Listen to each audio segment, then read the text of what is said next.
Bueno, buenas tardes. Mi nombre es Sergio Benítez, yo soy el coordinador de la sección oncología de la AMR y tengo el placer también de estar dentro del grupo que maneja la Mediateca. Vamos a intentar utilizar esta herramienta para difundir medicina sobre COVID-19 a propósito de todo esto que estamos pasando. El día de hoy vamos a hacer un webinar con el doctor Artemio García, que es coordinador de la sección oncología de la AAMR.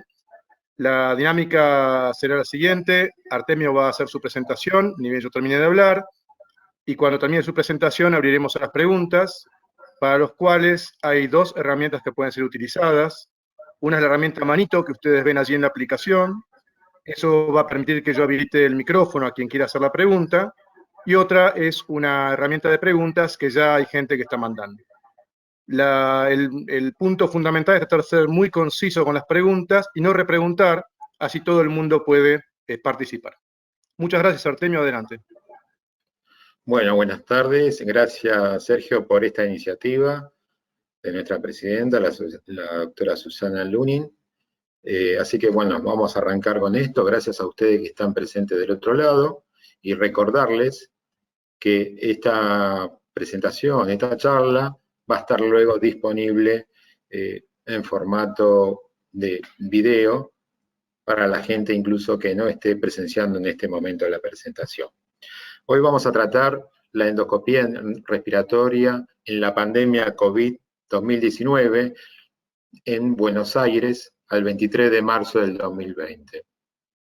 Arrancamos esta charla diciendo primero que hay un boletín oficial de la República Argentina donde se decreta la emergencia sanitaria, el decreto 260-2020, publicado el 12 de marzo y fue puesto en efectividad al 13 de marzo. No voy a leer todo el boletín, simplemente para rescatar algunos puntos. Todo lo que está escrito es lo que se está cumpliendo y quiero rescatar dos o tres puntos en particular. En el punto 6 del artículo 2 dice efectuar la adquisición directa de bienes, servicios o equipamiento que sean necesarios para atender la emergencia, en base a evidencia científica y análisis de información estratégica de salud, sin sujeción al régimen de contrataciones de la Administración Nacional. En todos los casos deberá procederse a su publicación posterior. Y en otra parte dice autorizar en forma excepcional y temporaria la contratación y el ejercicio de profesionales y técnicos de salud titulados en el extranjero cuyo título no esté revalidado o habilitado en la República Argentina. Y para terminar con este decreto, dos cosas más para resaltar: que se autoriza la instalación y funcionamiento de hospitales de campaña o modulares aún sin contar con los requisitos y autorizaciones administrativas previas. Y en otra parte del decreto, en el artículo 6, con respecto a los insumos críticos. El Ministerio de Salud, conjuntamente con el Ministerio de Desarrollo Productivo, podrán fijar precios máximos para el alcohol gel, los barbijos u otros insumos críticos definidos como tales. Asimismo, podrán adoptar las medidas necesarias para prevenir su desabastecimiento. Empecé con esto porque creo que tiene mucho que ver con la práctica diaria que nos toca desarrollar a nosotros. Ahora sí, vayamos al tema que nos convocó esta presentación. La endoscopía respiratoria. ¿Cuándo hacerla? ¿Dónde? ¿Cómo? El manejo de las muestras, el procesamiento de equipos y desinfección de la sala.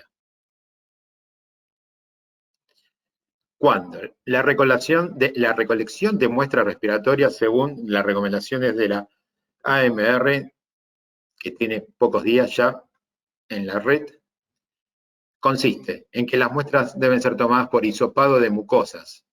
Puede ser a nivel nasofaríngeo como orofaríngeo, y es el método más rápido y seguro para el diagnóstico. No se recomienda la recolección de esputo inducido. Si un paciente con insuficiencia respiratoria es intubado, las muestras respiratorias por aspirado traqueal o minival son satisfactorias. Es decir, que la broncoscopía debe evitarse para el diagnóstico del COVID-19, debido a que es un procedimiento generador de tos y aerosolización de las secreciones que son de fácil transmisión de la infección al personal que interviene en salud. La endoscopía respiratoria, en cambio, se considerará cuando 2 muestras respiratorias sean negativas, se sospeche otra enfermedad y que produzca un cambio significativo en el manejo clínico de ese paciente. Si realiza una broncoscopía para la recolección de muestras COVID-19, se recomienda un mínimo de 2 a 3 mililitros de BAL recolectada en un recipiente estéril a pruebas de fugas. ¿Dónde? Dato muy interesante es a tener en cuenta que la broncoscopía se puede hacer en terapia intensiva, en una situación de aislamiento de ese paciente, o en quirófano con presión negativa, o en sala de endoscopía, símil quirófano por las características que todos sabemos.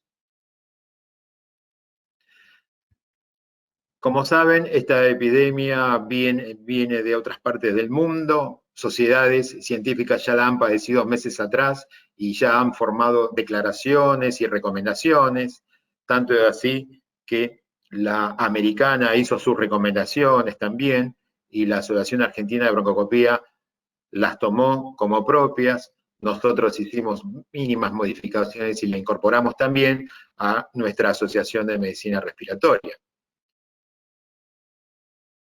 Lo importante acá es la seguridad al paciente y del equipo de salud.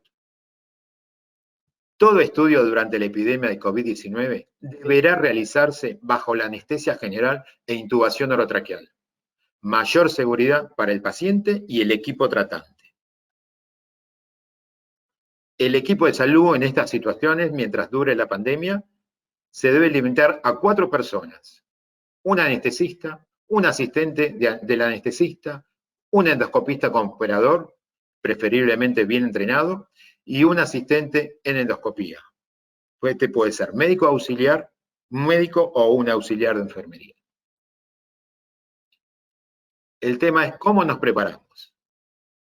Todo el personal debe usar equipo de protección personal estándar que incluye bata, botas, cofia, guantes, máscara N95 y protección ocular. Los broncoscopios desechables deben usarse en primera línea cuando estos estén disponibles en cada centro, que lo tenga. Siga el protocolo estándar de procesamiento de los equipos reutilizables. Vuelvo con este punto. Siga el protocolo estándar de procesamiento de los endoscopios reutilizables. Esto significa que los endoscopios se deben sumergir el 100% de sus componentes. No puede quedar nada sin ser procesado. Ninguna parte del endoscopio debe quedar afuera de la batea, si es el lugar típico donde realizan el procesamiento. Nada cambia, pero sí tenemos que sumergir completamente los equipos. Luego siga con la desinfección de alto nivel estándar para los broncoscopios reutilizables. Las mismas condiciones que la anterior. Sumergir totalmente el equipamiento. Son normas que lo habitan todas las empresas que las fabrican y las sociedades científicas. Limite al personal médico esencial durante el procedimiento y la recolección de muestras. Nos vemos afectados en este sentido en seguir ejerciendo docencia. No es el momento para la docencia dure esta pandemia. Siga las instrucciones de los comités para ponerse y quitarse el equipo de protección personal y los dispositivos desechables. De contar con sala de aislamiento para infección por aire, por presión negativa, es recomendable realizar los estudios en ese lugar. Lo más importante en todo esto, cuando nos enfrentamos al próximo paciente, que no vamos a saber si es un COVID verdadero, porque los tiempos a veces no juegan en contra, o por otros, no toda la población va a llegar a hacerse el hisopado. Vamos a tener baches en que todos tengamos el test negativo, o porque no llegan, o porque se acabaron los reactivos. Es normal en nuestro medio, por más que estemos en emergencia sanitaria. Entonces, es muy importante cuidarnos. Y lo más importante a todo esto es este paso inicial del lavado de manos. Se puede desinfectar con alcohol, con los 8 pasos que tenemos en el centro de la diapositiva, o lavarse con las manos, como muestra en el dibujo que está hacia la derecha. En el siguiente slide van a ver un video que no sé con cuánta precisión va a salir.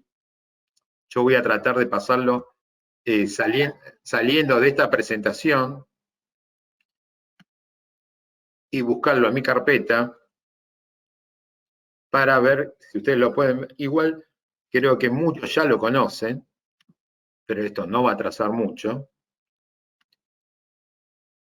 Pero con el tema de las comunicaciones lo hemos probado y se lentece cuando lo hacemos directamente de la presentación. Tenemos que lavar las manos. Ahora, ¿qué tan seguro está hecho este lavado de manos? Quiero que vean las deficiencias que podemos tener y dónde deberíamos reforzarlo. Los guantes van a imitar mi piel. Esta gota que voy a esparcir sobre la mano está imitando el jabón. Ahora, vamos a seguir las instrucciones que nos han dado. Palma con palma. Dorso con palma entrelazando los dedos. Y mano contraria. Los espacios que no vean con pintura significa que no han sido ni siquiera tocados por el jabón. Nos han enseñado que hagamos esto y esto, pasos de nuestro lavado de manos. Sin embargo, miren todavía los espacios que tenemos. Vamos a hacer esto, tratando de cubrir toda la parte de las uñas y los dedos en sus puntas, y nos queda faltando todo el pliegue de los dedos gordos. Hacemos esto en ambas manos, pero vemos cómo se nos van quedando estos triángulos sin tocar el jabón. Parte de la mano que usualmente nos llevamos a la cara, nos frotamos la nariz, nos movemos el cabello y pensamos que tenemos unas manos correctamente lavadas. Miren cómo estamos. Por eso necesitamos terminar el lavado hasta la muñeca, garantizando que toda nuestra mano realmente ha sido puesta en contacto con el jabón y nos permita garantizar un adecuado lavado de manos. Y el paso siguiente, después de lavarse las manos, es colocarse unos guantes y empezar a colocarse el resto del equipamiento de protección personal. ¿Qué quiero decir aparte con esto? No solamente con mostrarlo, chicos, sino que tenemos que ponerlo en práctica ya, no con el primer paciente. Debemos practicar ya en cada uno de nuestros lugares de trabajo. No esperen a que le caigan, tengo un dudoso COVID-19 en la puerta para ver si se puede hacer una broncoscopía o un VAL. Entonces, después de lavarnos las manos, colocarnos unos primeros guantes, que en realidad van a ser 2 pares de guantes, empezamos con el proceso de vestirnos con las barreras, como son el camisolín, los barbijos, las antiparras y unos segundos guantes. Pero lo importante es el entrenamiento ya.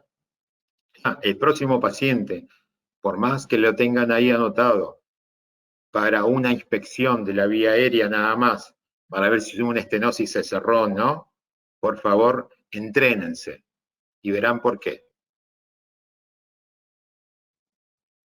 Este viernes pasado, hace 2 días, a las 21:20 horas, se nos agregó un paciente dentro de los programados, un paciente inmunocomprometido, 72 años, para hacer un VAL, porque venía con síndrome febril de 6 días de evolución. Yo activé la alarma diciendo esto puede ser un COVID-19, no tenía viaje al exterior y activamos nuestro protocolo. Como ven, las 4 personas que trabajaron para el paciente primero se prepararon, primero se vistieron y recién después recibieron al paciente. Personal que recibe al paciente. Un médico anestesista, que ya se habrán dado quién es de los 4 que está ahí, el asistente anestesista, el médico endoscopista y el asistente del endoscopista.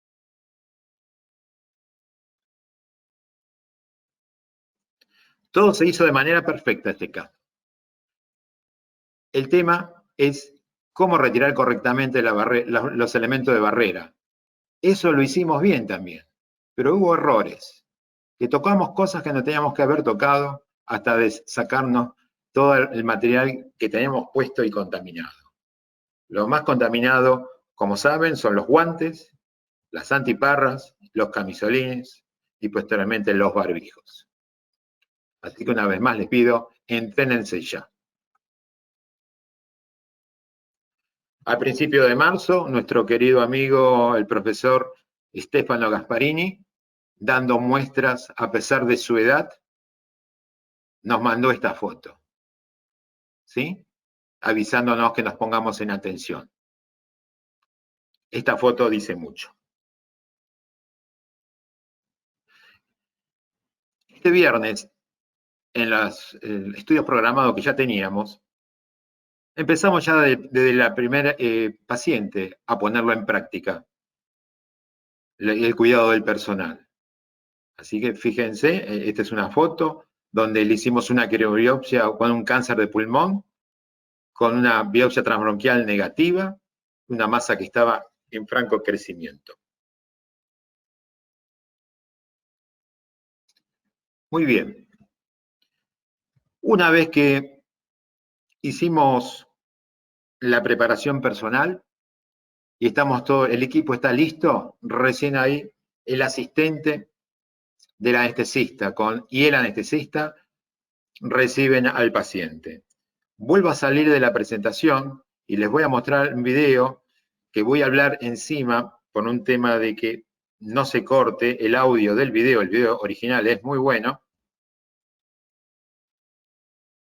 pero trataré de agregar las palabras, ser conciso y que es muy claro los pasos que hay que hacer con el paciente.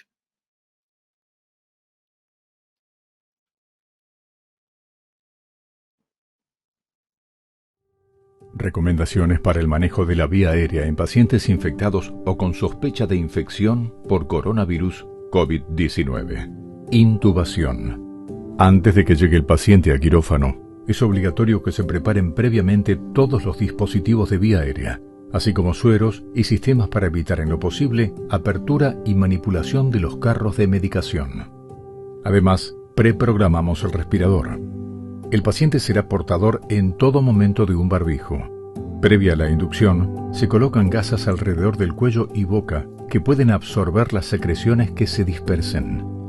En nuestro caso, se trata de un paciente infectado por coronavirus que acude al quirófano por una apendicitis aguda.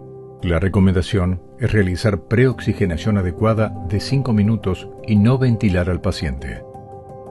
Si esto fuera necesario, es importante recalcar que debe realizarse entre 2 personas, una sellando la vía aérea con la máscara facial y la otra ventilando con bolsa. En nuestro caso, se hace inducción de secuencia rápida con fentanilo, propofol, succinilcolina o rocuronio para proceder a la intubación. Para evitar una aproximación de la cara del paciente con la cara del anestesiólogo, debe utilizarse en la medida de lo posible un videolaringoscopio. De no ser posible, utilizaremos un laringoscopio de Macintosh. En este punto, debe haber una buena interacción entre el anestesiólogo que realice la intubación y el ayudante, pues éste facilitará el tubo, recogerá la pala del laringoscopio en una bolsa y la pondrá en un recipiente. El anestesiólogo, por su parte, conectará el tubo al respirador, previo inflado del balón del tubo, y colocará compresas alrededor de la boca para la absorción de secreciones orales. La protección ocular se realizará con material absorbente que evite la dispersión residual del virus a través de las lágrimas.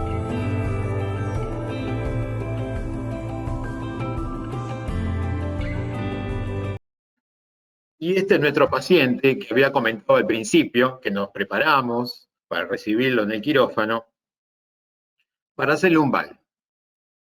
Fíjense que pusimos un campo estéril cubriendo completamente el paciente, incluso la camilla. Las partes azules más levantadas son los apoyabrazos de la camilla, no las tocamos. Después le hicimos un tajito con el bisturí al campo para enhebrar después el tubo cuando fuese entubado y que quedara un espacio razonable de ese campo para cubrir el resto de la cabeza. Por otro lado, el anestesista tenía una bolsa de nylon estéril que la abrió y trató de cerrar la conexión del tubo con el respirador. A este paciente decidimos hacerlo una vez que el paciente estaba en óptimas condiciones. Se desconectó al paciente del respirador y se le hizo un VAL con 4 jeringas que estaban previamente cargadas, con 2 bolos de 20 mililitros y recuperar cada 40 mililitros el volumen. Es un procedimiento que tardamos menos de 1 minuto y sin ventilación. Finalizada la muestra del VAL, se volvió a ventilar el paciente y se despertó sin ninguna complicación. La etapa final del proceso durante el estudio es el despertar del paciente. Recomendaciones para el manejo de la vía aérea en pacientes infectados o con sospecha de infección por coronavirus COVID-19. Extubación. Tras la finalización de la cirugía, se procederá a la extubación. Este es el periodo de mayor riesgo dado que es muy habitual que el paciente presente tos y expectoración en este momento. Es necesario comprobar que las manos del paciente estén sujetas. Esta maniobra también debe realizarse entre 2 personas. Previa a la extubación, debe realizarse aspiración de secreciones. La extubación debe hacerse sin desconectar el tubo de circuito respiratorio para minimizar la dispersión viral. El ayudante recogerá el tubo mientras el anestesiólogo coloca de manera simultánea compresas sobre la boca para limitar la expulsión de gotas con la tos, pero a la vez permita la ventilación espontánea hasta que se coloque de nuevo la máscara para la oxigenoterapia y aislamiento de la vía aérea. Una vez que el paciente esté consciente y estable, se colocará de nuevo un barbijo quirúrgico y a través de este se coloca una cánula nasal para administrar oxígeno para su transporte.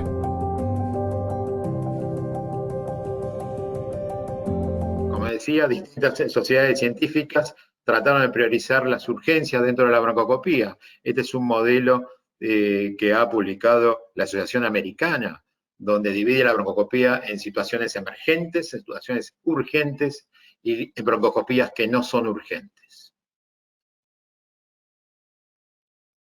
Nosotros también, acá en la Argentina, aprovechando ya la evidencia que hay en el mundo, hemos hecho las recomendaciones desde la AMR, diciendo que en realidad está prácticamente contraindicada. Fíjense que relativo, lo puse en minúscula, en principio las broncoscopías están contraindicadas. Ante una sospecha, un diagnóstico alternativo que impactaría clínicamente o una intervención para salvar de vidas, ahí podríamos meternos. Entonces, como decía en el slide anterior, la broncoscopía puede estar indicada por motivos selectivos. Debe posponerse hasta 30 días de la recuperación de un paciente de un cuadro infeccioso. Y estas situaciones son porque el paciente tenga una masa pulmonar o tenga una masa endobronquial, adenopatías en el mediastino, o iliares, infiltrados pulmonares y estenosis de la vía aérea de grado leve y moderado. La endoscopía respiratoria de urgencia o emergencia, con la intención de salvar vidas, no debe posponerse. Y las situaciones son las siguientes: hemoptisis severa o amenazante, y estenosis severa de la vía aérea benigna o maligna, y sospecha de neumonía posobstructiva tumoral. ¿Qué precauciones generales debemos tomar ante una broncoscopía que no es urgente? Todos los pacientes que se presenten para una broncoscopía programada previamente deben ser consultados por sus síntomas. No es un paciente que entra a la sala y le hacemos el estudio. Rechequeemos, más allá del problema por el que viene, por un tumor, rechequeemos sintomatología respiratoria aguda relacionada con el COVID. Si es así, esta debe ser suspendida o pospuesta, mejor dicho, y notificar al personal del control de infecciones, ya sea de las instituciones o de salud pública. En comunidades con alta prevalencia de infecciones por COVID-19 incluso para broncoscopía de rutina en pacientes asintomáticos, se deben respetar las precauciones de aislamiento adecuadas y al mismo tiempo limitar la cantidad de personal al personal esencial presente. Procesamiento de equipos y sala de infección. Estamos en lo último ya de mi presentación. Procesamiento de equipos, todos sabemos los que nos dedicamos a esto, cómo se hacen, hice y remarqué en las primeras diapositivas lo que pasa. Los equipos son sumergibles de punta a punta. No pueden dejar una parte del endoscopio por miedo a que se empeore su estado, porque esto es letal para el equipo de salud. Así que les repaso el tema de la desinfección de la sala de broncoscopía. Los productos de limpieza que se encuentran en todos los lugares de salud, de centro de salud, tienen la capacidad suficiente de inactivar el virus. El tema es que respetemos estos pasos para seguridad nuestra. Previamente se debe recoger el material biológico, como resto de sangre, moco del paciente que no se ha sido arrastrado, utilizando materiales absorbentes y desechables, el cual se depositará en un contenedor de residuos patológicos infecciosos. Luego de eso, lo primero que hay que hacer es un proceso de limpieza de superficies, que incluye todo: mesas, mesadas, pisos, ventanas, paredes, superficie de apoyo, como en toda cirugía, como en todo quirófano, como se hace en todos los quirófanos entre cirugía y cirugía, mediante fricción utilizando detergente enzimático, enjuagando posteriormente con agua para eliminar la suciedad, por arrastre. Para ello se podrán utilizar toallas, paños de fibra, microfibra o trapeadores. Y el segundo paso es la desinfección de las superficies, con hipoclorito de sodio, a través de rociadores, paño de fibra, microfibra, trapeadores. Se deberá contar con el personal de limpieza exclusivamente designado. El personal de limpieza deberá utilizar el equipamiento de protección personal recomendado. En cada procedimiento se debe utilizar material descartable. Lo que yo le estoy leyendo, muchachos, esto está dictado desde el Ministerio de Salud. Tenemos el apoyo para poder hacer y trabajar las cosas bien. No sé si decir gracias o no a la maldita pandemia que estamos viviendo. Se deberá priorizar entonces la utilización de sábanas o camilleros descartables para cubrir la camilla de procedimientos. En el caso de la utilización de textiles, estos van a una bolsa doble cerrada y rotulada, o en un contenedor sanitario para residuos contaminantes patológicos. Se debe asignar un lugar específico para los recipientes de residuos patológicos. En el momento de la limpieza de la sala, deberán abrir puertas y ventanas para facilitar la ventilación y circulación de aire, y la descontaminación de la sala durará entre 30 y 60 minutos. 1 hora para intercambio pasivo de aire.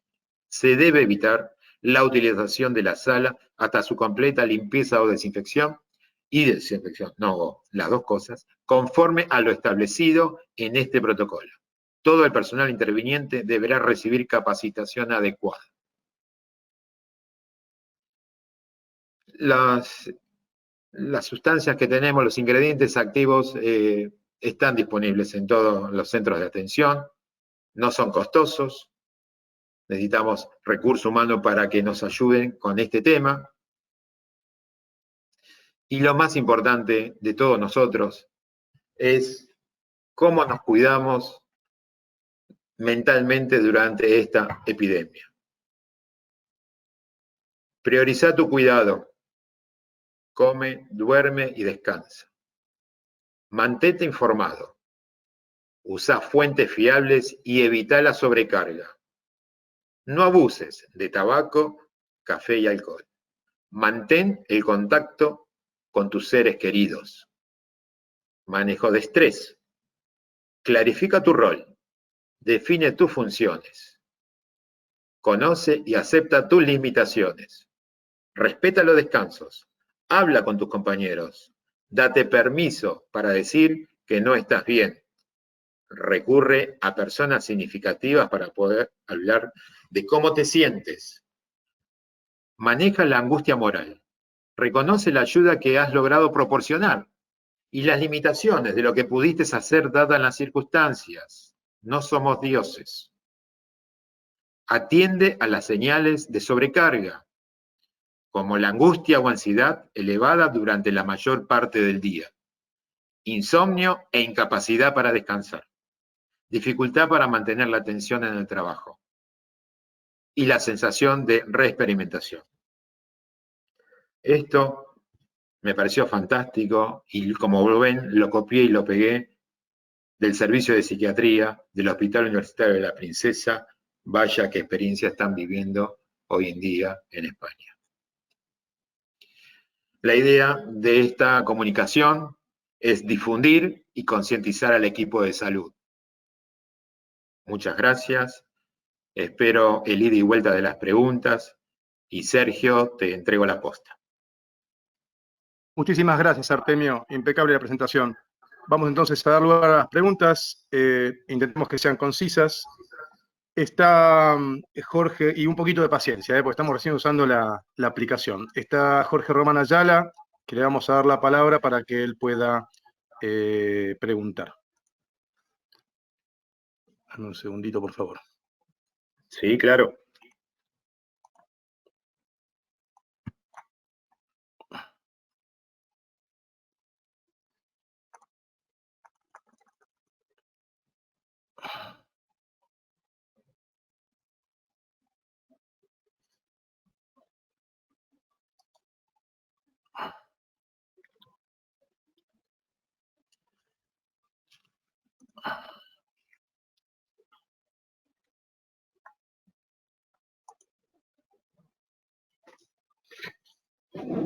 Bueno, mientras que solucionamos el problemita técnico te voy a pasar una pregunta que tengo por escrito.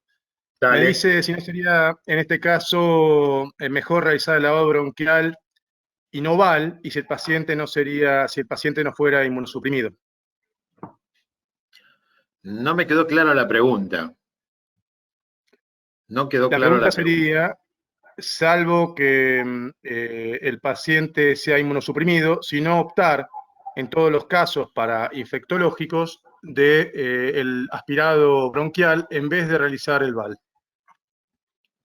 Bueno, intenté ser claro, a lo mejor fui muy rápido, pero si los pacientes están ventilados, no debería caber la indicación de la broncoscopía. Pacientes ventilados, es mandatorio, muestras por aspirado traqueal o por minival. No tiene lugar la broncoscopía. Una vez descartado que no es por las muestras enviadas, es negativo y hay una duda que puede tener otra cosa, tenemos que proceder como lo indiqué, con todas las medidas de seguridad, como si lo fuera, y hacer las muestras que quieran. Lavado, biopsia, un VAL, lo que quiera el operador que considere el caso que tenga en sus manos. Excelente. Vamos a habilitar a la doctora Iris Bolleras, que va a hacer una pregunta. Adelante, doctora. Hola, ¿cómo están? Ayer te consultaba, Artemio, y me parece que puede ser enriquecedor para todos, por un caso de un paciente de 50 años con mieloma múltiple y una cifosis irreductible con imposibilidad de extensión cefálica, que tenemos internado con insuficiencia respiratoria y que cumple la definición de caso sospechoso COVID en su definición amplia de neumonía severa, insuficiencia respiratoria sin haber tenido un contacto epidemiológico.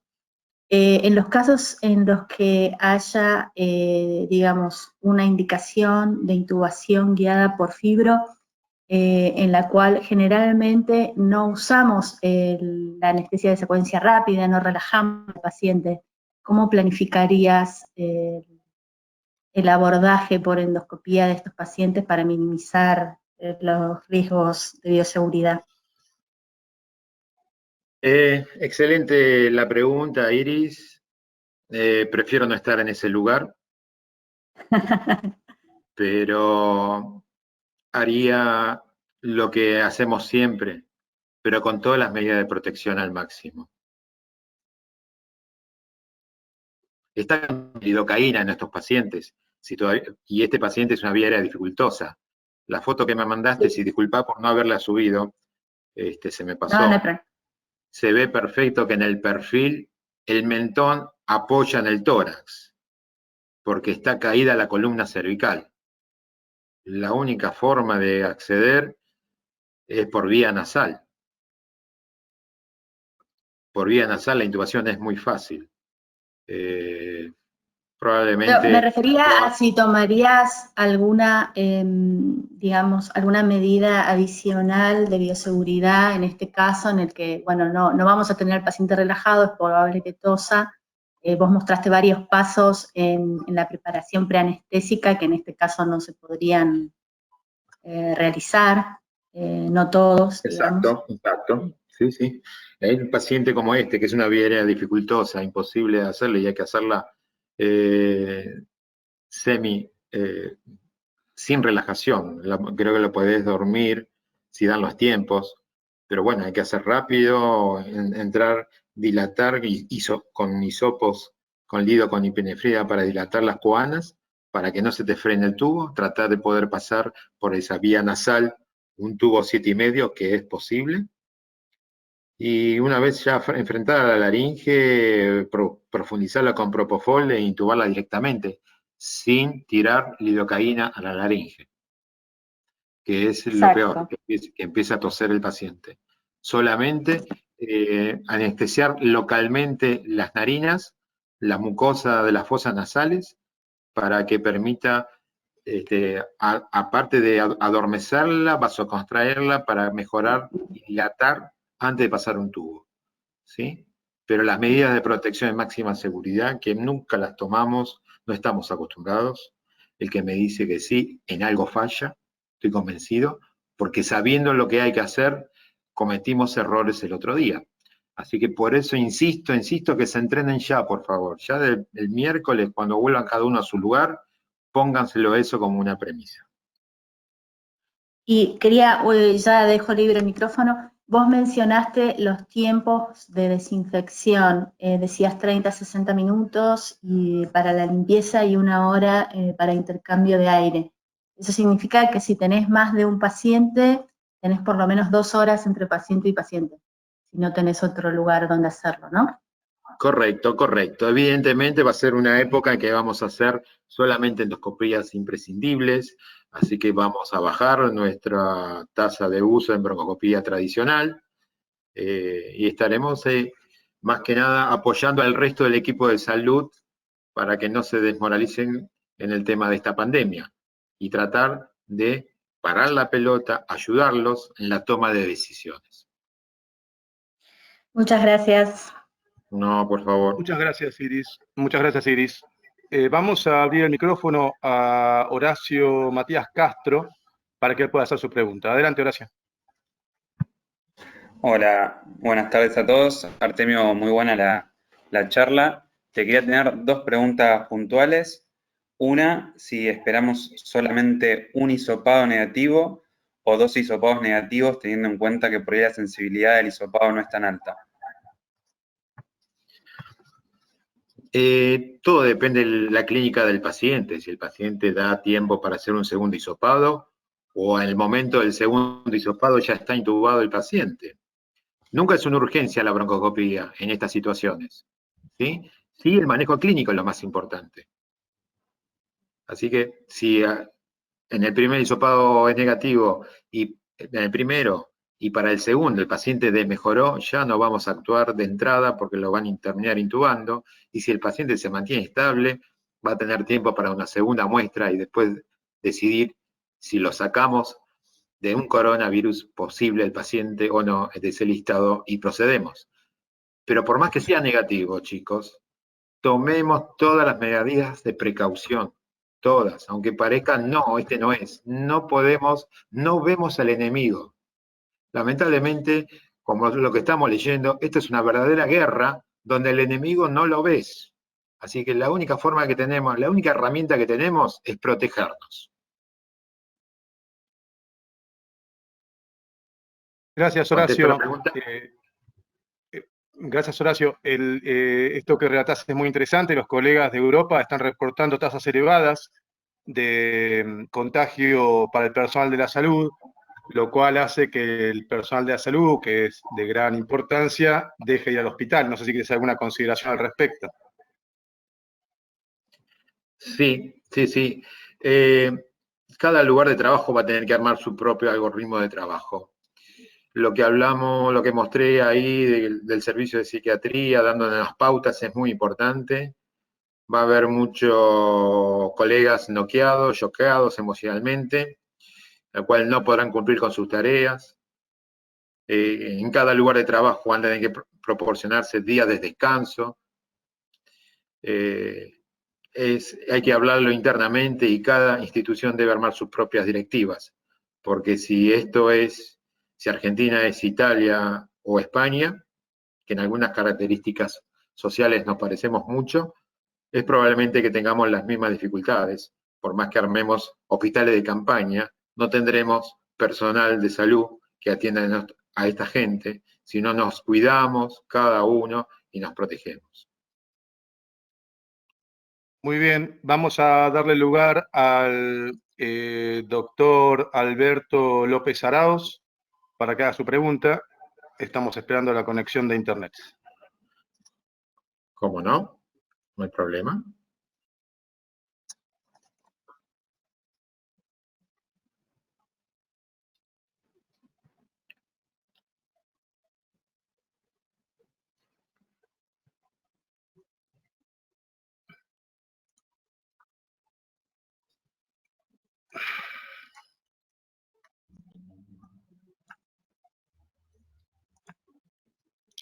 Vamos con Fernando Galíndez, porque el doctor Arauz no logramos la conexión. Fernando, adelante.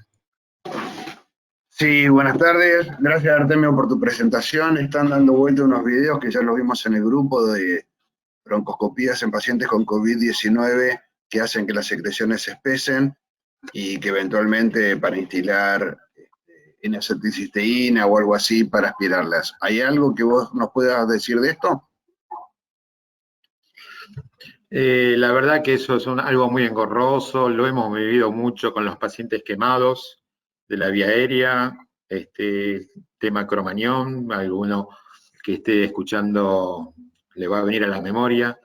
Es muy difícil el manejo de esos pacientes, alta exposición, muy alta exposición a esas secreciones, ni que pensar con el coronavirus. Me parece que no es un momento para definirlo en esta primera charla, probablemente lo que digamos hoy, en 15 días algunas cosas tengamos que modificarlo, pero no alentaría a hacer vales en broncoscopía. No está aconsejado por la Asociación Americana al principio. Vamos a ver qué pasa, que ahora se le va el pico de enfermos. No veo más riesgos que beneficios en este momento. Gracias, Artemio.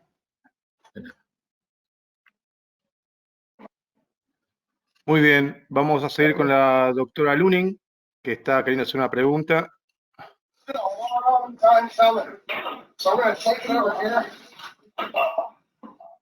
Vamos a ver si logramos la conexión. Hola, ¿me escuchás, Sergio? Perfecto, Hola. Susana, adelante.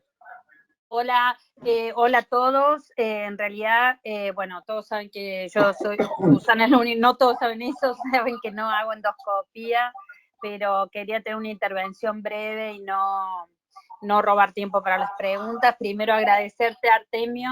La verdad que ha sido una exposición clarísima, clarísima, muy enriquecedora, y te agradecemos el esfuerzo.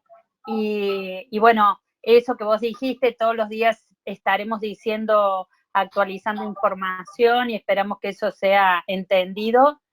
Y primero agradecerte a vos, y segundo agradecer y felicitar a los chicos que están trabajando en la Mediateca, este grupo espectacular que ha demostrado muchísimo compromiso y solidaridad. Y bueno, los esperamos a todos en las próximas reuniones. Esta ha sido absolutamente exitosa, Vamos a intentar incluso ampliar las posibilidades técnicas para que más gente pueda incluirse, ha sido como una sorpresa. Así que bueno, muchas gracias y felicitaciones Artemio, muchas gracias. No, al contrario, gracias a vos, y creo que esto es un primer paso, no creo que esta sea la decisión final que tomemos, pero dadas las condiciones, el personal de endoscopía de la Argentina, casi me atrevo a hablar por todos, no estamos acostumbrados a tomarnos en serio cómo manejarnos en estas situaciones. Al principio, en la época del H1N1, antes de eso fue cuando empezó la epidemia del HIV, y enseguida bajamos los brazos. Pero nunca se vio reportado en la literatura que tanto personal de salud sea afectado directamente por atender a esos pacientes, ni siquiera en el H1N1. Por eso me limitaría al principio a que la broncoscopía sea una herramienta indispensable solamente por excepción después de haber filtrado todo. Y en el interín, hasta que llegue esa decisión, ojalá todos los endoscopistas en la Argentina hagan bien su cuidado personal para no terminar infectado. Perfecto, totalmente de acuerdo, y esto es extensivo a otros métodos de diagnóstico que nos involucran. Correcto. Gracias a todos, doy lugar a otra pregunta, Sergio. Muchísimas gracias, Susana. Vamos con el doctor Fernando Galíndez, entonces.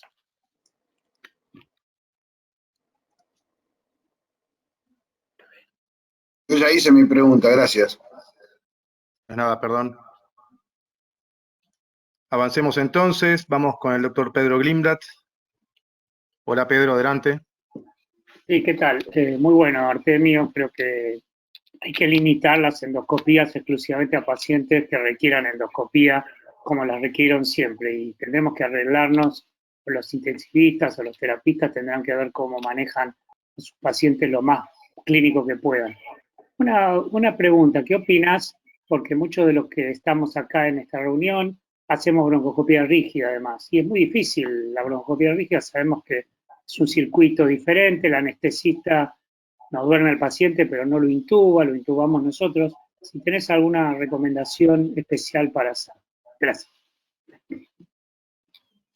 Gracias, Pedro, por la pregunta, muy interesante, sí. Me encantaría que eso, en este momento, que se haga todo por flexible, para estar menos contacto, un poquito más de distancia del paciente, un poquito más lejos. Pero tenemos que mantener la endoscopía terapéutica rígida a aquellos pacientes solamente lo que son de extrema necesidad, que esperemos que sean pocos. Y no duraría en pacientes en contexto general, por ejemplo, una estenosis de la vía aérea, que si son severas y si tienen la posibilidad y no tienen acceso al sistema fácilmente para hacer una dilatación y eventual colocación de stent, en esta situación de pandemia a estos pacientes les indicaría traqueostomía. ¿Sí? No buscaría la broncoscopía rígida como rescate de emergencia, porque debemos contar con el equipo de salud preparado para eso. No se puede hacer una urgencia y sacar cuatro profesionales de una actividad y ponerla para hacer una broncoscopía de emergencia. Las broncoscopías que se van a hacer en situación de emergencia deben ser también programadas. Lo recomiendo con el corazón. Es lo que yo siento. No hay nada escrito en todo eso, pero todos dicen y están de acuerdo de tratar de posponer la situación y asegurarnos por lo menos de un mes del paciente alejado de un síndrome febril o una sospecha de COVID, esperar un mes para intervenirlo. No sé si contesta la pregunta. Sí, ¿puedo aprovechar a hacer otra pregunta? Sí, claro. Sí, adelante. Una cosa que no se hace mención cuando se habla de endoscopías de urgencia, y podemos ponerle comillas, es los pacientes que tienen alta sospecha de tuberculosis en nuestro medio, que sigue habiendo, y que no hay forma de tener diagnóstico por otros medios. Y además, vos volviste a hacer, y yo te lo iba a preguntar antes, dijiste un mes de la infección. Yo creo que las endoscopías programadas, aquellas que no son urgentes, yo esperaría a que pase un mes o no sé cuántos de la pandemia, porque muchos no tienen infección hoy, solamente tienen una alta sospecha de tener algo que a lo mejor, aún haciendo el diagnóstico, lamentablemente, de un cáncer de pulmón que va a ser quirúrgico, hay que ver si los sistemas de salud no van a tener que en algún momento suspender esas cirugías. La pregunta entonces te la simplifico. ¿Qué pasa con los que tienen alta sospecha de tuberculosis y no hay forma de tener diagnóstico sino a través de una broncoscopía? Y si no debemos pensar en pandemia, no en infección. Si no parece un caso individual y a mí yo lo limitaría o lo extendería al tema social general. Gracias. Bien, Pedro, es verdad que estamos en una pandemia por un virus, pero es verdad que tenemos enfermedades locales que son endémicas. La tuberculosis tiene una alta incidencia en la Argentina. Podemos hacer la broncoscopia a esos pacientes con sospecha de tuberculosis, pero recordar las medidas que hay que tomar de protección personal y todo lo que le dijimos. Por más que estemos seguros que puede ser una tuberculosis, no es, hoy tengo que decir, pongámonos, activemos el protocolo y nos ponemos todo, desde botas, camisolín, barbijo, el N95, incluso poner un barbijo quirúrgico encima del N95, porque no sabemos si vamos a tener equipamiento para todo este tiempo. Así que cuidemos los recursos que tenemos, que ahora hay, pero no sabemos por cuánto tiempo. No sé si respondí la pregunta, Pedro. Sí, la respondiste, Muchas gracias. No, por favor. Artemio, el doctor Weinstein pregunta, en caso de no tener anestesia general, ¿qué sugerís hacer? No debería pasar. Hay un compromiso fuerte de la Asociación de Anestesia y están predispuestos a trabajar codo a codo, incluso para que sepan, abriendo los quirófanos y atender las mesas de anestesia por los anestesistas. Así que anestesista debería funcionar. Hoy en día es así. Dentro de 15 días o 20 días, si esto se desmadra, que Dios nos ayude. No Bien. hacer la respuesta es no broncoscopía sin anestesista. Bien, excelente. Vamos entonces con la pregunta del doctor De Franchi. Hola, sí, ¿qué tal, Artemio? Te felicito por la presentación, todo muy claro. Creo que no quedan demasiadas dudas sobre esto.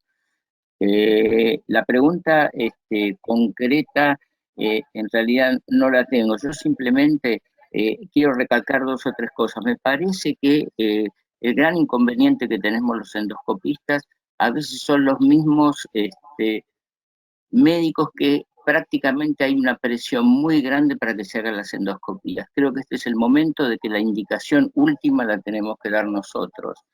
Y para poder tener la capacidad de hacerlo, tenemos que conocer algo de cómo evoluciona la enfermedad.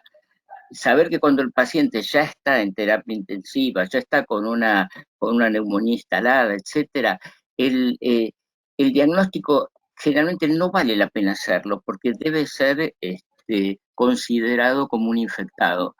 En realidad hay también saber que el peor periodo en cuanto a la replicación viral es el periodo inicial y que después cuando el paciente está grave es más difícil aislar el virus porque ese es el periodo de la gran invasión o tormenta inmunológica donde hay liberación de citoquinas a pasto. Entonces, yo creo que nosotros tenemos que discutir todo lo que sea, pero en última instancia la indicación es nuestra, porque los que estamos en la primera línea de fuego somos nosotros. Es más, tal vez no tanto nosotros, sino los endoscopistas más jóvenes, que son los primeros que están ahí esperando esto, digamos. Entonces, porque tenga fiebre un paciente no hay que descartar que pueda ser un infectado, porque eso es un argumento que se está diciendo mucho. No tiene fiebre, no es mentira. Puede tener, hay un 10 o un 15% que no tiene fiebre. No todos los síntomas son iguales. Hay pacientes que tienen un síntoma gastrointestinal predominante de entrada. Entonces, simplemente no, quería aclarar eso y si vos tenés alguna otra recomendación en cuanto a hacer a cómo uno tiene que plantarse firmemente ante el pedido exagerado o la presión exagerada que se pone sobre los médicos endoscopistas a veces para hacer los procedimientos.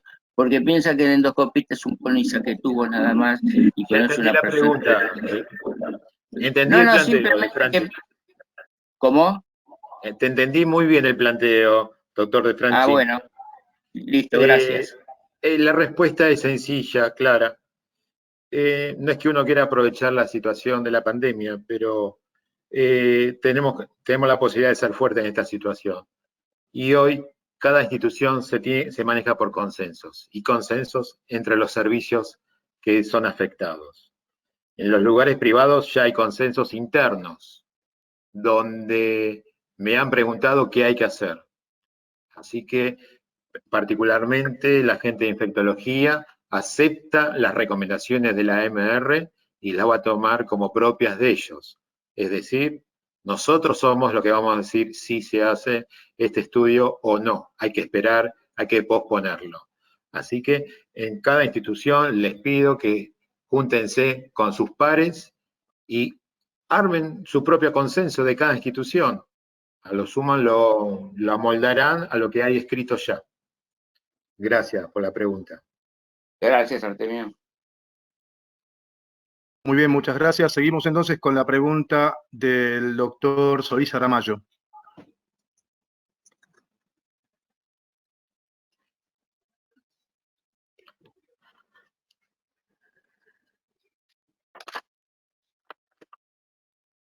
Estamos tratando de conectarnos. ¿Cómo no? ¿Cómo no?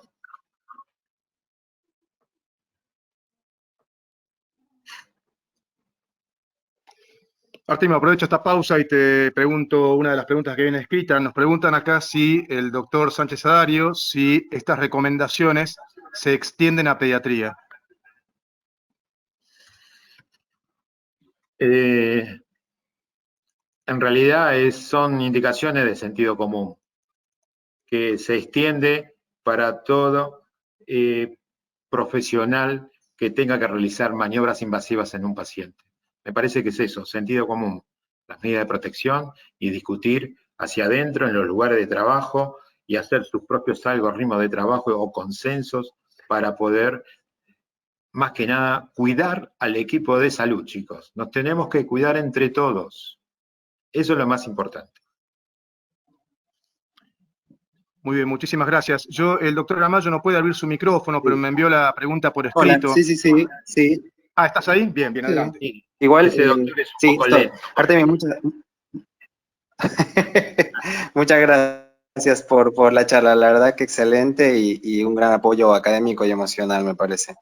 La pregunta es muy clara y tal vez es una opinión también en el sentido de que en el momento epidemiológico en el que estamos ahora, en el que tal vez no nos pidan para COVID, o sea, con pacientes con diagnóstico COVID, sino pacientes febriles con neumonía, y ya que la definición de caso sospechoso está cambiando día a día, y hoy, por ejemplo, es neumonía aguda de la comunidad, con infiltrados nuevos, ya es una sospecha de COVID, ¿no deberíamos pedir hisopados previos antes de hacer una endoscopía?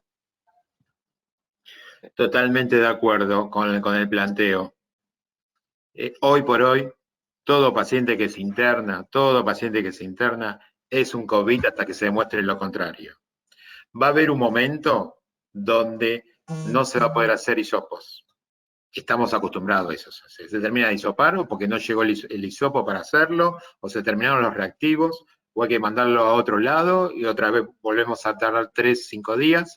No todas las instituciones pueden hisopar y tener el resultado a las 6 horas. Entonces, nosotros como endoscopistas tenemos que tener bien claras estas indicaciones.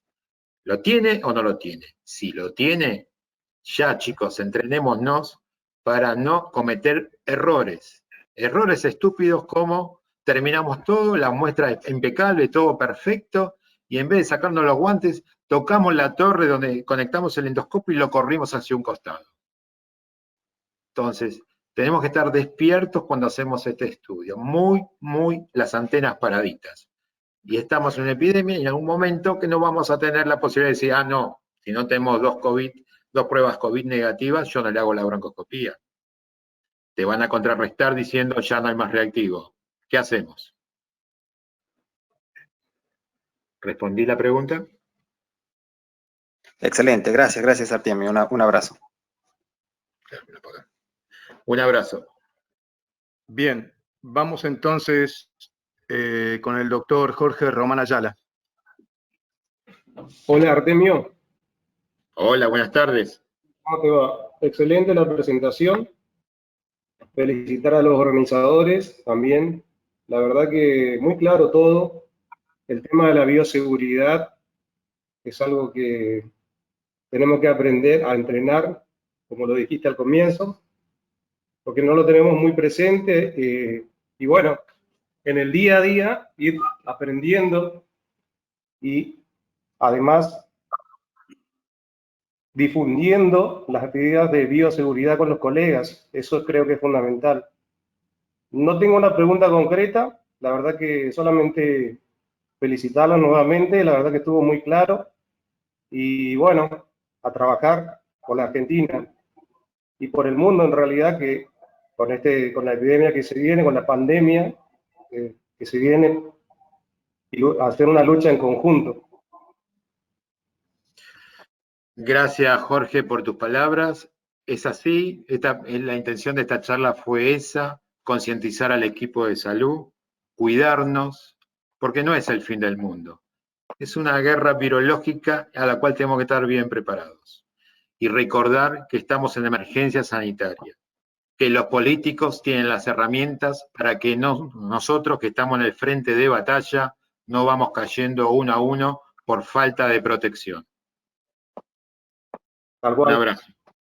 Tal cual. Y bueno, dejar, como decís, las endoscopías, dejarla como última indicación y bueno, el médico, conjuntamente con la gente, armar algo interno, un modus operandi interno de poder dar respuesta a esto, porque la verdad que uno está trabajando y bueno, cada vez aparecen cosas nuevas, no sabe a qué se expone, tratar de maximizar la bioseguridad, que eso lo hacemos cuidándonos entre todos, porque como vos mostraste en una de las diapositivas, la previa a la endoscopía, cómo preparar al paciente, cómo vestirse, cómo desvestirse, o sea, uno parece tan simple, pero cuando lo hace se va olvidando o va cruzando pasos. Pero bueno, más que nada es eso, creo que quedó todo muy claro. Totalmente, totalmente. Uno se tiene que preparar. Lo que sí, es algo muy... Quedó todo muy claro el procedimiento endoscópico, pero como te decía también, es algo que creo que debemos trabajarlo más que nada haciendo hincapié en la prevención y en el lavado de manos y en estas cosas tan simples, que es lo que nos protege a todos. Así que bueno, muy claro Artemio, te felicito a vos y a los organizadores y bueno, a AMR también por ser un espacio para escuchar las voces de diferentes partes del país. Muy bien, muchas gracias. ¿Qué novedades hay en Formosa? ¿Cómo están? ¿Hay autóctonos ahí ya contagiados o siguen invictos? No, oficialmente no hay ningún caso confirmado a la fecha. Más que solamente hubo 3 sospechosos, que la primera sospecha provincial dio negativo, ayer dieron un informe oficial a través del Ministerio de Salud de la provincia y bueno, no tenemos hasta el día de la fecha confirmado casos. Pero bueno, esto recién arranca, así que tenemos para continuar trabajando y viendo en el día a día cómo se va desarrollando esto. Gracias, Jorge. Saludos a los formoseños. Gracias, Jorge. Dados. Tengo un comentario de Lucas Sheridan de Cava, que nos plantea que las guías de Cava dice que el aspirado traqueal o el VAL son muestras aptas cuando sean posibles. Entonces el planteo que hace a propósito de lo que hablamos es que tal vez debería la Asociación de Medicina Respiratoria pedir que se aclare que se trata de una contraindicación relativa. No sé si vos opinas lo mismo. No entendí la duda, no entendí la duda. El planteo que hace el colega es Sí. solicitar al gobierno de la ciudad que establezca no como una indicación relativa, sino como una contraindicación relativa a la realización de la fibrobroncoscopía para obtener muestras para diagnóstico de COVID-19. Bueno, creo que a través de la AMR podemos hacer los vínculos necesarios para aclarar este punto en particular. Sí, comparto lo que dice el colega. Muy bien, vamos entonces con la pregunta de la doctora Mayra Guillén Cuadrós. Adelante, Mayra.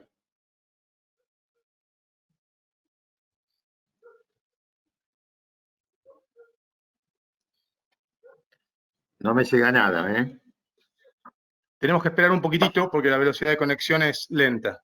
Perfecto, está bien, está bien.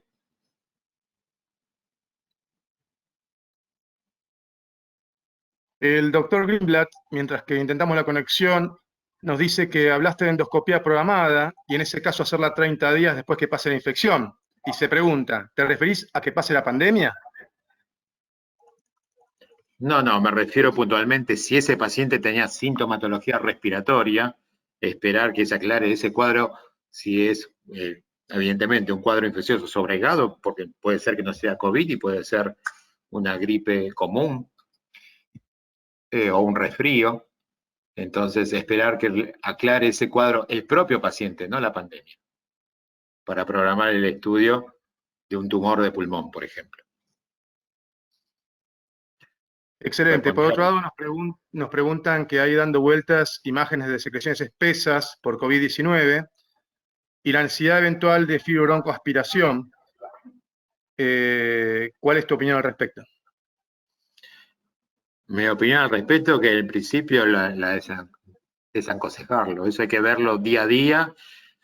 Vamos a tener que vivir nuestra propia experiencia, pero en principio no aconsejo la exposición del personal a esa situación. Ya bastante van a estar expuestos nuestros kinesiólogos que van a estar día a día aspirándolos. La broncoscopía no sirve aspirar secreciones, la tenemos que pautar cada cuánto, cada 6 horas. No va a alcanzar con un solo lavado y aspirado. Recuerden que los quemados que tenían secreciones espesas, había que aspirarlo casi todos los días. Así toda la mortalidad fue alta en los quemados. Así que sería muy cauto y menos ansioso con pensar que podemos salvar esos pacientes haciéndole aspiraciones bronquiales 2 o 3 veces al día. Es muy difícil eso. Habría que verlo puntualmente y no largarlo como una normativa o aconsejar que lo hiciéramos. Sí, al respecto, esto de armar protocolos, si bien está desaconsejado en la unidad de terapia intensiva el uso de humidificadores activos para falla de humidificación y secreciones espesas, es una opción válida. La Sociedad Argentina de Terapia Intensiva ha publicado las guías de cómo utilizarlos basadas en el Ministerio de Salud. Y la verdad que me parece interesante, ¿no?, que se combinen los esfuerzos para evitar intervenir al máximo a estos pacientes. Totalmente de acuerdo. Probablemente los terapistas van a tener que ponerse de acuerdo en ese punto. Preferible mantenerlo humidificado al paciente que exponer al personal asistencial, como nombré recién, a los kinesiólogos que tengan que iniciar estos pacientes 3 veces al día. La verdad que sí, aunque suene contradictorio, habrá que humidificar los respiradores y va a ser un ensayo y error. Por eso tanta mortalidad y por eso las cosas de desborde que hay en otros lados del mundo, ¿no? Pero nosotros no aplicamos ahí como una solución. Bien. El doctor Héctor Varas nos pregunta, en caso de endoscopios descartables, que sabemos que son muchas veces reutilizados, ¿debemos descartarlos definitivamente en caso de ser usados? Sí, es una pregunta para una respuesta fácil. Sí, son descartables, cumplen la misión, un solo uso y se descarta. no podemos jugar con eso. Es muy difícil tener una alta desinfección en sus equipos, y el costo, hoy por hoy, el costo de esos equipos rondan los $400. Así que bueno, si hay una institución que quiere seguir estando en ese campo, seguir con material descartable, es porque lo puede financiar. Yo creo que no estoy aconsejando que el que no tenga, que lo compre, no estoy diciendo eso, pero me parece que cumple esa función, un solo uso. Gracias. Vamos a escuchar al doctor Pedro Grimblat de nuevo, que desea hacer una propuesta. Sí, perdón, un poco en función de las cosas que se dijeron, y bueno, no sé si Susana Liuni todavía sigue conectada o no, pero sí me consta que hay muchos miembros de la comisión directiva de alto rango de la AVE, y si no, bueno, la AMR se le puede avisar. Yo creo que las dos sociedades tendrían que hacer un pequeño resumen de lo que vos planteaste para enviarlo a todas las instituciones donde cada uno de nosotros trabaja, con el único objetivo de exigirles o plantearles que si no vamos a contar con todos los elementos de protección personal que son considerados por nosotros como absolutamente necesarios, no vamos a poder responder a la demanda de endoscopías, ya al margen de las indicaciones urgentes o no urgentes. Me parece que eso es, yo propondría eso, y bueno, creo que ya que hay dos organizaciones acá reunidas, porque todos sabemos que la sección endoscopía de la AMR y la AVE siempre han mantenido casi las mismas personas, creo que es el momento como para decidirlo. No sé qué les parece al resto. Sí, me parece muy bien. No, gracias a vos, Pedro. Me parece muy bien hacer un comunicado de las dos asociaciones para que cada socio después lo transmita en sus lugares de trabajo. Y hacer hincapié el consenso interno o una normativa interna para cada institución también, ¿no? Más allá de lo que rija la autoridad nacional. Estoy de acuerdo. Gracias. El doctor López Araos, además de felicitar por la presentación, escribe lo siguiente: en las recomendaciones de acción de medicina respiratoria no se incluye como broncoscopía de urgencia al paciente neutropénico febril. ¿Hay alguna razón o se escapó? Y la segunda, un comentario para pacientes positivos para COVID, cursando neumonía, que desarrollan criterios de una infección agregada. Seguramente deberemos efectuar VAL. Me gustaría tus reflexiones.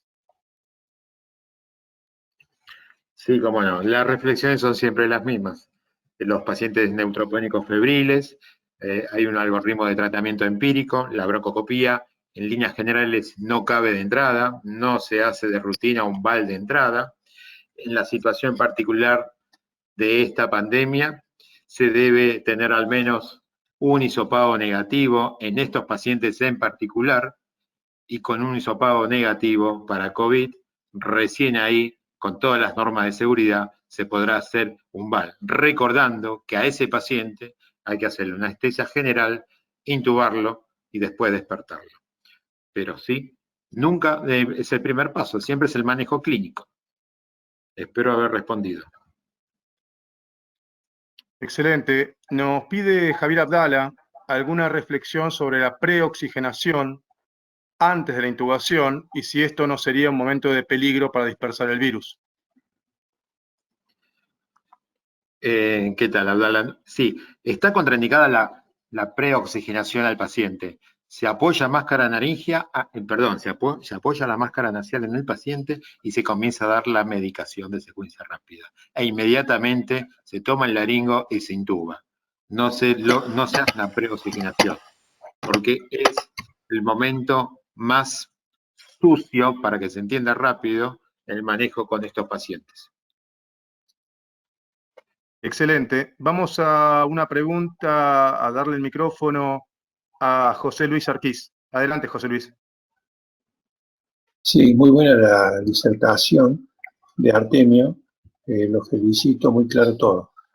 Lo que quería preguntar, en el caso de tener disponible el test rápido y que dé positivo y ya queda sin efecto la broncoscopía y VAL. Por supuesto que queda descartado. Más allá de que tenga infiltrados pulmonares bilaterales.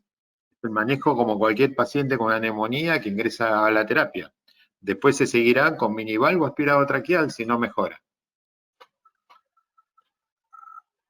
¿Respondí la pregunta? Sí, gracias. Por favor. Bien, tenemos algunas preguntas, pero son bastante redundantes en cuanto a lo que se charló. Esta presentación va a estar desde el día de mañana o pasado, que son 72 horas, 3 días, lo tenemos en el sitio de la Asociación de Medicina Respiratoria. Así que si no hay más preguntas, creo que podríamos dar por concluido el webinar. No tengo problema, no tengo nada programado en quirófano, estamos guardados, así que depende de la gente depende de la gente que esté conectada del otro lado. Acá en casa te agradezco mucho. ¿Te dieron permiso? Me dieron permiso hasta las 6 de la tarde, no hay problema.